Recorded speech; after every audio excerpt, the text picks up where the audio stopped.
el error de Israel, en realidad, depende de lo que cada uno considere un error, ¿no? Uno puede decir, no, esto en realidad no es un error de Israel, sino en realidad es un plan de Israel para destruir estados vecinos, para tener la excusa de usar armas nucleares. Puede haber muchas excepciones, ¿no? En principio vamos a referirnos a un mal cálculo sobre lo que iba a suceder con Irán. En principio parece que, bueno, hubo informes del Mossad que consideraron que era una muy buena idea aprovechar la coyuntura. Habían golpeado firmemente a Hamas en la franja de Gaza. Bueno, eso generaba una reacción mucho menos, prevenía una reacción desde Gaza mucho más importante. Por otro lado, había caído el gobierno de Bashar al-Assad, lo cual le liberaba un poco las manos en Siria. Israel aprovechó la discusión, el problema interno de Siria, para quedarse con el resto de las alturas del Golán y con territorios aledaños y básicamente tener gran injerencia en el sur de Irán. Israel desató una ofensiva como Hezbollah, que también de alguna manera, y esto es interesante de ver cómo hay cierta candidez del mundo, que es una cosa casi preocupante, ¿no? Del mundo no occidental. Le pasó a Rusia, le pasó a Irán, le pasó a Hezbollah, como que confían en cosas que un occidental no confiaría. Es decir, todos sabemos que si Israel, por ejemplo, te dice que no va a atacar o el occidente colectivo te ofrece un acuerdo e ingresás en un sistema, pero por otro lado te dice, bueno, pero vos no podés ser parte de esta organización, uno ya de alguna manera lo desconfía, ¿no? Y tanto Rusia como Occidente, yo no diría China, China esto tal vez lo pondría por fuera de esa cuestión, pero tanto persas como rusos han confiado bastante en esta situación, eh, han creído en la buena voluntad, podríamos decir de alguna manera, en una situación que, vuelvo a insistir, un occidental no hubiese confiado, un occidental no hubiese sido sorprendido, como le pasó a Hezbollah y como le pasó a los propios iraníes. Bueno, la cosa es que en ese entorno se dieron algunas curiosidades en conjunto. Y parece que la inteligencia iraní, Ibané, ¿podés? La inteligencia iraní, israelí, dio un paso importante creyendo que, bueno, que era el momento para desembarazarse de su viejo enemigo iraní, ¿no? Porque la verdad Israel estaba teniendo un viento a favor desde los últimos acontecimientos en Medio Oriente que tenían que ver con estas iniciativas. Pero perdieron de vista que una cosa son organizaciones guerrilleras como Hezbollah, porque son partidos políticos, bueno, son algo más, ¿no? Pero quiero decir que tienen capacidad de una organización guerrillera, o Hamas, un país como Siria devastado por una guerra civil de décadas ya, con ataques de todos lados. Y otra cosa muy diferente era el gobierno de Irán, un país mucho más fuerte, tecnológicamente más desarrollado y que se venían preparando para esto, lo cual no quitó que pequen de cierta ingenuidad, pero varias veces lo hemos señalado acá, pero que en definitiva seguían siendo un hueso mucho más duro de roer que lo que podían ser estas relativamente pequeñas organizaciones, que ya de por sí Israel había tenido problemas con ellos, por ejemplo en el Líbano. La propaganda hizo el resto. Sucedió lo mismo que sucedió con Rusia. Por eso hay una matriz que es interesante de ver, ¿no?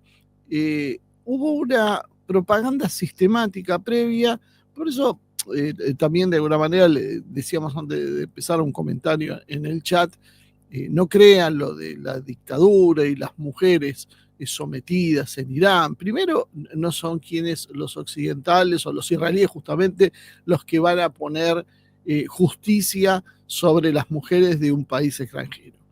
Segundo, nadie les cree la intención de que esa sea. Y tercero, no era la situación. Con Rusia hicieron lo mismo. Es un dictador Putin, nadie lo quiere, en Rusia es todo corrupción, en Rusia todo es oscuro, en Rusia no hay de un descontento, Putin se mantiene por la violencia, se mantiene por la fuerza, no respeta los derechos de las minorías, y además es un país que está atrasado, no tiene capacidad militar, su ejército no puede combatir más de 2 o 3 días sin quedarse sin municiones, se va a quedar sin misiles, roba chips de lavadora, y podíamos seguir media hora describiendo la cantidad de cosas que se dijeron con Rusia. Y que Rusia finalmente entonces estaba condenada a perder la guerra con Ucrania.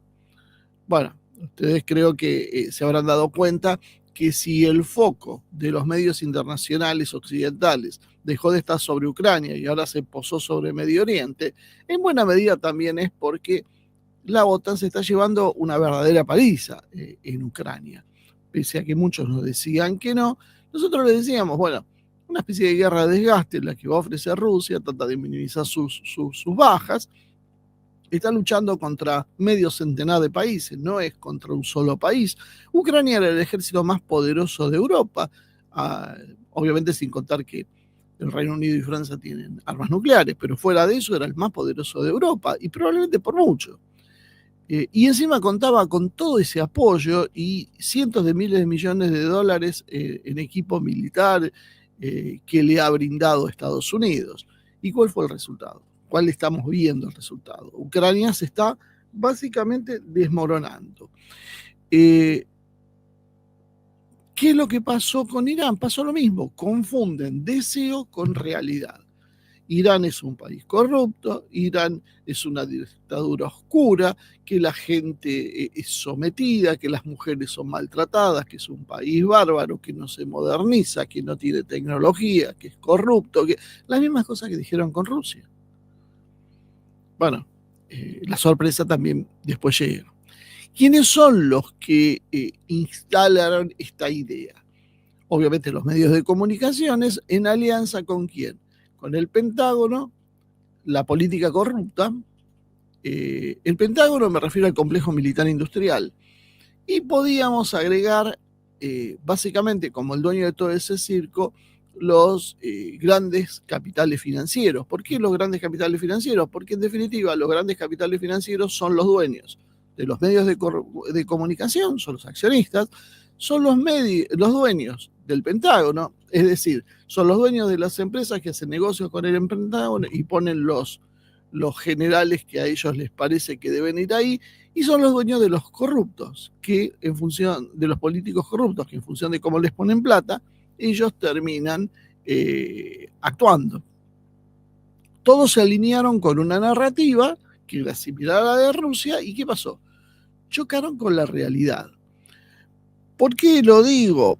Desde el primer momento yo les decía, había mucha gente que me escribía y me hablaba por privado y me decía que estaban muy preocupados, la situación, que cómo puede ser, que Irán estaba muy mal parado y que esto se caía y se caía Irán, iba a arrastrar a Rusia, iba a arrastrar a China y se cae todo el modelo multipolar y finalmente el globalismo triunfa. Y yo les decía, tengan paciencia porque no son tan así, o sea, están atosigados por la propaganda occidental, la propaganda del sionismo, pero las cosas no están tan claras que sean así. Bueno, ¿qué pasó? Israel hizo un golpe de efecto. Le dijeron a los iraníes que, bueno, que estaban en negociaciones, de hecho tenían una reunión nueva sobre el tema nuclear, y mientras pasaba esto, no tuvieron mejor idea los iraníes que simplemente atacar a Irán. ¿Cómo lo atacaron? Lo atacaron aparentemente con más de 200 aviones, una combinación de hechos que, por lo que hasta ahora se va sabiendo, tuvo que ver con la localización previa por inteligencia de las posiciones de los sistemas de defensa aérea israelí. Cerca de ellos posicionaron camiones con drones, y esos camiones con drones, como ya habían tal vez lo testearon inclusive contra las bases estratégicas. Bueno, se ve que esa era la forma que desde la OTAN se pensó, y la OTAN e Israel, bueno, tienen muchos puntos en común. Y atacaron los sistemas defensivos israelíes. Utilizaron como ariete los F-35 Yadir, que es la versión israelí del F-35, o para Israel en realidad, y esos más o menos medio centenar de aviones entraron sin detección y sin defensas iraníes, porque esas defensas habían sido boicoteados, y las que sobrevivieron fueron terminados de destruir precisamente por los misiles de los F-35 en una especie de ariete que hicieron sobre Irán, que les permitió avanzar sobre lo que sería la región oeste de Irán y llegar hasta Teherán. Y allí complementaron la acción golpeando, por eso un trabajo de inteligencia muy bueno, golpeando los lugares donde se habían reunido los altos mandos iraníes. Todo esto había sido pensado, obviamente, calculado para que suceda como sucedió. Detrás de ellos entraron los F-15 y los F-16, sobre todo los F-15, creo que fueron los que pues, aparentemente se cree que portaron el peso de esto con misiles y terminaron de destruir estos blancos que decíamos. Eso más o menos fue lo que se cree o lo que se está comentando que sucedió en el ataque. Esto tenía como objetivo un objetivo doble. Por un lado, golpear y dejar fuera de servicio el programa iraní nuclear, y por otro lado, descabezar el gobierno de Irán. La conjunción de las dos cosas, más la propaganda que daba a Irán ya como derrotada, ¿a dónde terminaba por apuntar? Apuntaba a que finalmente lo que iba a suceder era que se iba a desmoronar el sistema de gobierno. No es un problema de un presidente, sino el sistema de poder de la República Islámica. Por eso, paralelamente, Netanyahu llamaba al levantamiento, y aparecía el hijo de Reza Pahlavi llamando también al levantamiento contra la tiranía iraní. 24 horas duró el desconcierto, la fantasía, podríamos decir, de creer que con solo esto iba a alcanzar para desmoronar el gobierno iraní, la República Islámica. Finalmente, después de esas 24 horas, empezamos a ver la reacción de Irán. Oleada tras oleada de misiles que empezaron a golpear a Israel y a hacerle notar que no era algo tan fácil como creían, y por otro lado empezaron a acomodarse y a reactivarse las defensas aéreas que habían sobrevivido. En principio también las informaciones que hay circulando en la red dicen que China y Rusia están enviando sistemas de repuestos y equipos antiaéreos a Irán, y que lo están ayudando, inclusive 2 buques chinos especializados en guerra electrónica están monitoreando el espacio aéreo iraní, de forma tal que de esa manera Irán cuenta ahora con un entramado defensivo que vuelve a ponerse en pie. Eso no significa que los ataques se puedan dar, pero sí que esa idea que había dicho tanto Estados Unidos como Israel, de que el cielo de Irán estaba en manos de Israel, termina por desaparecer. Hoy Israel golpea dentro de Irán, sí, pero a cambio recibe muchísimos golpes y paralelamente las defensas de Israel empiezan a ir flaqueando. Las defensas israelíes empiezan a agotar y esto que nosotros sostuvimos que iba a pasar ya hace algún tiempo, hablando de alguna hipótesis, cuando hablábamos de los ataques de Hamas y explicábamos, bueno, que esto le iba a servir una información valiosa a Irán que en algún momento iba a usar, bueno, después también lo empezamos a decir cuando comenzó la guerra, que cuando empezaron las oleadas de misiles, que esto iba a estresar las defensas israelíes, bueno, lo hemos explicado largamente. Ahora finalmente los medios en Occidente comienzan a mostrar su preocupación porque el sistema Arrow israelí, una de las capas del sistema de defensa, se está quedando sin misiles y bueno, el Iron Dome no está consiguiendo detener los misiles que caen, evidentemente hay fallas por todos lados, se están golpeando muchos blancos estratégicos. La propaganda después nos muestra, por ejemplo, que Irán atacó un hospital y muestra las imágenes de un jardín de infantes. Lo que se ve en realidad es un poco la onda expansiva porque al lado de eso había un cuartel de inteligencia israelí que fue el verdadero blanco y fue lo que fue destruido. El hospital no fue tocado y de hecho no hubo víctimas en el hospital. Solo la conmoción de, bueno, una explosión al lado que, bueno, evidentemente sí asusta, pero es una guerra. Y esta situación se ha ido agravando para Israel con el paso del tiempo. Día tras día, Irán mejora sus capacidades defensivas y día tras día consigue producirle más daño a Israel, que va viendo con preocupación cómo sus capacidades de defensa van quedando cada vez más exhaustas.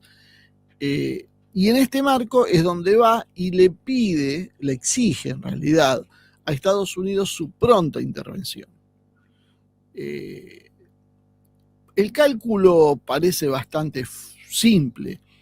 Israel había decidido que iba a hacer un ataque y que iba a contar con el apoyo de Estados Unidos. O sea, unas horas después Estados Unidos tenía que intervenir a favor de Israel. Bueno, llevamos más de una semana y Estados Unidos sigue deshojando la margarita sobre qué hace. Todos los días nos dicen lo mismo, es inminente el ataque de Estados Unidos, hay desplazamientos, hay movimientos, bombarderos que se acercan, buques que se desplazan, pero la realidad es que el tiempo va pasando y el ataque todavía de Estados Unidos no se ha producido. Y esto está poniendo muy nervioso precisamente a Israel, porque Israel cuenta con eso para sobrevivir. Ni siquiera es un tema de, bueno, nos aliviaría la tarea a nosotros. No, no, es de supervivencia. Israel no puede sobrevivir sin ese apoyo. Que todo el mundo dice que seguramente va a venir. Veremos si viene, pero aún viniendo no garantiza demasiado, porque paralelamente a esto está apareciendo Rusia y China. Otro de los grandes temas era, ¿y por qué Rusia y China no actúan? Y yo creo que hay que evitar dejarse una vez más arrastrar por la propaganda.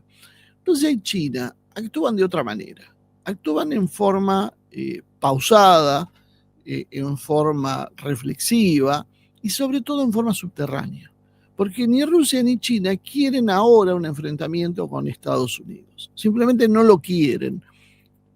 Si el enfrentamiento se tiene que dar, cuanto más lo podamos posponer el tiempo es mejor, porque ellos van a llegar más fuertes y Estados Unidos más débil. Por lo tanto, tratan de dilatarlo. Pero, finalmente, bueno, el enfrentamiento puede llegar a producirse y hay algunos detalles a tener en cuenta. El primer punto es que Estados Unidos proyecta su fuerza a través de la Marina y la Fuerza Aérea. Eso es lo que a Trump le ha garantizado el Pentágono, una superioridad masiva y desde ese punto de vista pueden hacer lo que quieran. El problema es que falta fuerza terrestre. Y Estados Unidos tiene una fuerza terrestre bastante irrelevante en términos relativos, por supuesto, y saturada de compromisos, con problemas de abastecimientos, con problemas de reclutamiento, muchas cosas que nosotros hemos venido describiendo a lo largo del tiempo y que ahora empiezan a entenderse cómo funcionan. Estados Unidos puede tener supremacía aérea, nadie discute eso, la OTAN tiene más de 20.000 aviones contra 4 o 5.000 que puede tener Rusia. No se sabe bien cuántos China. China es el único que, si le dan tiempo, puede superar en conjunto a toda la OTAN. Pero por el momento siguen teniendo esa superioridad, pero es lo único. Y el problema es que con la superioridad aérea no alcanza. En Ucrania, Rusia se las ingenió para que con sus sistemas antiaéreos la OTAN no se atreva a meter las narices y la superioridad aérea quedó en manos de Rusia. Y en Ucrania, en Medio Oriente, la cuestión cambió. Es inevitable que la combinación entre Estados Unidos e Israel domine los cielos. Irán no tiene forma de hacerlo y Rusia y China no pueden intervenir abiertamente. Entonces, la idea es hacer posiciones defensivas y ir aguantando y produciendo desgaste. Los sistemas S-300, que ahora se está reposicionando China, los HQ-9, los S-400, ese tipo de sistemas son muy precisos contra este tipo de ataques y pueden derribar muchísimos aviones y pueden producir muchísimo daño. Y eso es lo que empieza a complicar a las fuerzas israelíes, que de por sí se habla de que ya llevan 7 F-35 derribados, que se supone que son invisibles. No parece demasiado, pero estamos hablando que se empieza a aproximar a un quinto de la capacidad de F-35 que tiene Israel, y eso, más los que se quedan en tierra, son pocos los que empiezan a quedarles operativos. Por eso, bueno, vuelvo a insistir, la necesidad de que esto avance de alguna manera. Estados Unidos también, si ataca, podría, o está intentando llevar las flotas sobre las costas iraníes para desde allí producir el ataque. Para que estas flotas puedan ser eficientes, tanto defendiendo como proyectando fuerza a través del ala aérea de los portaaviones, necesitan tener cierta proximidad y entran en un área que es vulnerable ante las capacidades misilísticas de Irán. En el programa pasado o el anterior hablamos largamente de cómo es el sistema defensivo iraní. Por lo tanto, esos grandes buques, los buques capitales, como le llaman algunos, son un problema en realidad para Estados Unidos. Porque tener un portaaviones, por ejemplo, significa, primero, un costo altísimo en dinero. Hablamos de, con el ala embarcada, andar cerca de $20.000 millones. Tener cerca de, en los más grandes, cerca de 5.000 personas arriba. Perder un portaaviones que se hunda es una verdadera tragedia para Estados Unidos. Es algo que políticamente puede hacer estallar el país. Y ese portaaviones, con todo eso, puede ser dejado fuera de combate por un misil. Las posibilidades de que se hundan son muy bajas, pero para completar la ecuación está el temor de que empiecen a operar en la región submarinos rusos y chinos.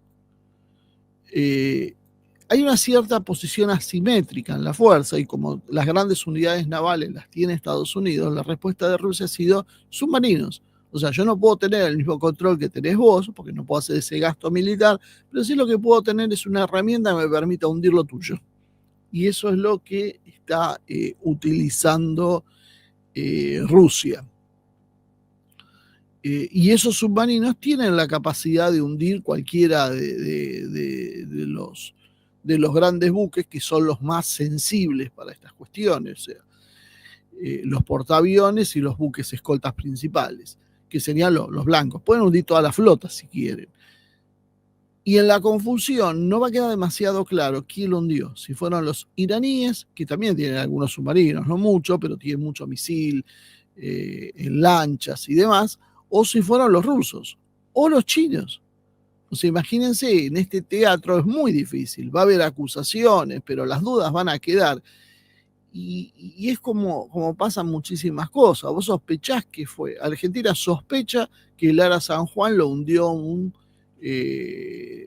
una acción británica. Pudo haber sido un helicóptero, otros hablan de un submarino. Bueno, hay varias hipótesis por ahí.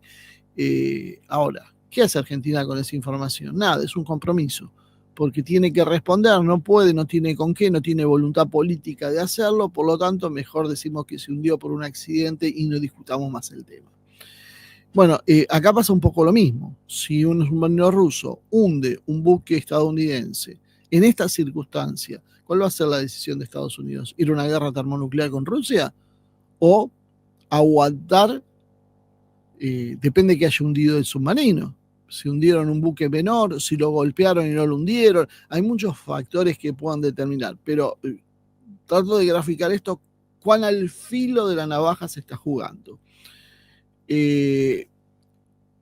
Y Rusia tiene interés en esa zona porque es la entrada a lo que sería el Cáucaso, que es el vientre blando de Rusia. Pero China tiene otro problema. China ha hecho enormes inversiones en Irán, que Estados Unidos, Israel, se las van a destruir.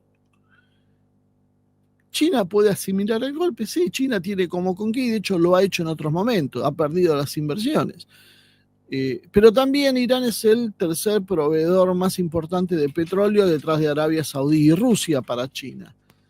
¿Y eso qué significa? Significa que es verdaderamente también importante esa historia, ¿no? Entonces, ¿qué tenemos en esta situación? Tenemos que Irán para China es muy importante, mucho más de lo que la prensa ha dicho. Y tiene que ver esto también con una mala intención, porque si se empieza a notar la importancia que tiene Irán para China, también uno tiene que prever una resistencia de China y un apoyo a Irán. Y si esto se produce, no es tan fácil para Israel hacer lo que quiere hacer. Por lo tanto, no hablamos del tema y no importa porque el objetivo es generar una guerra y mantener, mientras tanto, la población a oscuras. Y hay un segundo problema que empieza a ver China, que es que habiendo observado, y China es un gran observador, habiendo observado cómo fue el proceso con la Unión Soviética y Rusia, cómo la OTAN empezó a avanzar de Alemania Oriental hacia las fronteras rusas, década tras década, sumando y sumando países, hasta llegar literalmente a las fronteras de Rusia, y seguir diciendo que eso lo hacen simplemente por una cuestión defensiva, China empieza a notar que ese mismo problema está con Irán.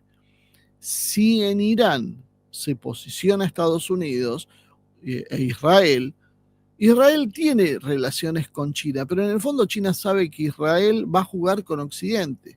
Sus intereses más finos están con Occidente, pese a que Israel trata de tener relaciones con todos. Pero si cae Irán y aparece un gran Israel, eso es una plataforma que va avanzando sobre las fronteras chinas. Entonces, la amenaza occidental en Medio Oriente empieza a presionar sobre las fronteras chinas, porque en definitiva ya están a un paso de la frontera oeste de China. Y ese es el gran tema que empieza a temer China, que desde Irán se utilice eso para, desde Irán, un segundito, empiezan a temer que se produzca una desestabilización ya de un inestable Afganistán y sirva esto para presionar a Pakistán, que es un aliado de China. O sea, es una zona muy sensible porque luego de Pakistán ya estamos en China. Y ni hablar de cómo esto se puede proyectar para lo que es Asia Central, Turkmenistán, Kirguistán y Uzbekistán. Si se proyecta sobre eso, eso puede desestabilizar la región de Xinjiang, que también hay mucho musulmán y que ya Occidente intentó usar en contra de China. Por lo tanto, para China Irán es mucho más importante porque es el tapón ante el avance de las fuerzas occidentales, por lo menos por ese flanco, que sería un nuevo problema que le abriría, además de la presión que suelen tener por el Asia-Pacífico. Por lo tanto, China está actuando ya en esto y se prevé que vaya a actuar mucho más.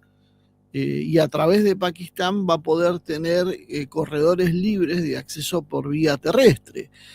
Pakistán está en un problema serio porque ya hay bastante descontento con el actual gobierno, acuérdense todo el problema con Imran Khan que hubo, y eso significa que Pakistán está inestable y tiene armas nucleares.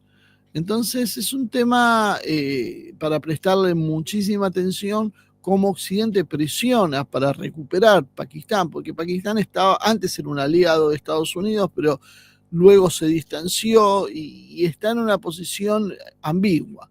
Y otro que está con grandes problemas en esta historia es Turquía, porque Turquía es la mayor fuerza militar por mucho de Medio Oriente, tal vez solo comparable en ejército de tierra en fuerzas convencionales con Irán. El problema es que Turquía aparte está dentro de la OTAN. Y Turquía tiene primero un presidente que es ambicioso, que busca la expansión del neo-otomanismo, porque hay muchos pueblos de Asia Central con ascendencia turca, y son todos pueblos islámicos, y son todos pueblos que obviamente están sensibilizados por lo que está haciendo Israel. Y la propia población turca está absolutamente irritada con Israel desde hace mucho tiempo. Ya viene esta historia, va creciendo, y Erdogan se ve cada día más tentado a romper sus antiguas alianzas con Israel, por un lado por las presiones internas y por otro lado para mostrarse como líder, como uno de los líderes por lo menos, para los pueblos musulmanes. Imagínense que Irán le gane la guerra a Israel y Turquía haya apoyado a Israel o no haya actuado. Esto es un desmérito muy grande, un descrédito muy grande dentro de lo que es el mundo islámico para con Turquía. Entonces Turquía está tentada en darle el golpe de gracia a Israel, porque si en realidad Israel empieza a perder la guerra, bueno, un empujoncito que le dé Turquía y se acaba. No hay que dejar de prestar atención en lo que haga Turquía. El problema es, por supuesto, las más de 100 bombas nucleares que tiene Israel, que se las puede tirar a Turquía para apaciguar los ánimos. Pero este es el mapa complejo de lo que está pasando. Estados Unidos no tiene fuerzas relevantes terrestres, no puede hacer una operación terrestre, no puede atacar más que a distancia, y esto puede significar un costo muy alto. Estados Unidos además se enfrenta a amenazas que antes no existían. Irán no es Irak.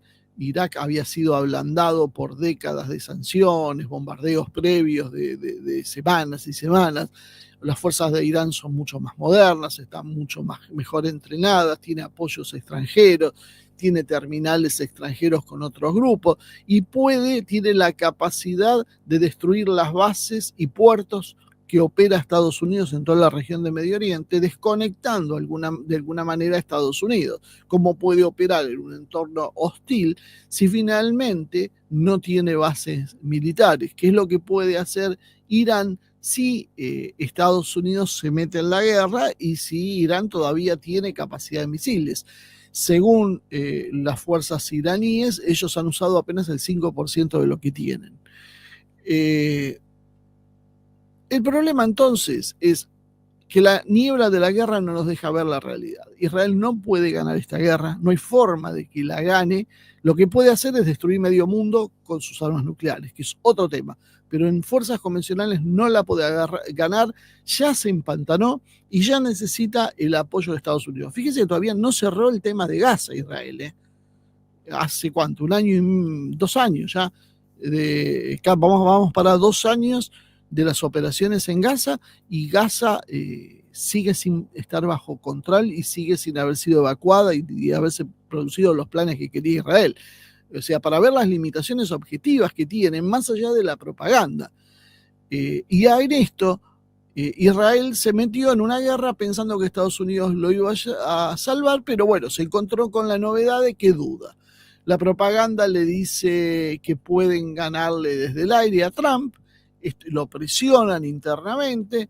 Trump no tiene idea, la verdad, qué hacer, se le nota, porque un día dice que va a bombardear y a destruir a Irán si no negocia, después habla de negociar una agenda, después vuelve a decir que lo va a bombardear. O sea, en definitiva, ya más que una estrategia de despiste, lo que se nota que el despistado es Trump. El último cambio fue después de la visita de Netanyahu a Estados Unidos. Trump había dicho, bueno, vamos a negociar, fue Netanyahu, y apareció esa desautorización hacia Tulsi Gabbard, la jefa de inteligencia de Estados Unidos. Trump decidió y lo dijo, que Tulsi Gabbard está equivocada en lo que dice, porque él cree en los informes del Mossad, que obviamente son informes intencionados para arrastrarlo a la guerra. Claro, hay un componente ahí importante. Tulsi Gabbard es una política más que dicen que es bastante honesta, mientras que el Mossad y la gente que le está hablando al oído a Trump están sostenidos o son parte de un poder de lobby donde los oligarcas de origen judío que operan en Estados Unidos tienen una posición tomada a favor de Israel y son los que han sostenido buena parte del proyecto de Trump. El aporte económico para que Trump llegue al poder tuvo que ver con muchos empresarios judíos que hoy presionan a favor de Israel. Por lo tanto, Trump está muy apretado desde ese punto.